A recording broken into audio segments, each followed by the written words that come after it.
ሃይ ትኩረት ማጣት በብዙ ሰዎች የስንፍና ምልክት ወይም ደግሞ የኛ የብቃት ማነስ ምልክት ተደርጎ ይወሰዳል። ነገር ግን ከስሜታችን ጋር በጣም የተያያዘ ነው።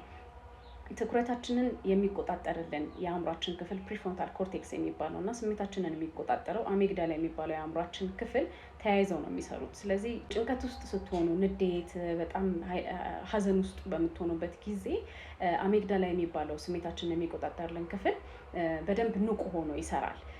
በዚህም ጊዜ ትኩረትን በደንብ አስተውለን የምንሰራበትን ወይም ደግሞ ውሳኔዎችን እንድንወስን የሚያደርገን ደግሞ የአእምሯችን ክፍል ፕሪፍሮንታል ኮርቴክስ ደግሞ ስራው በጣም እንዲቀንስ ይሆናል።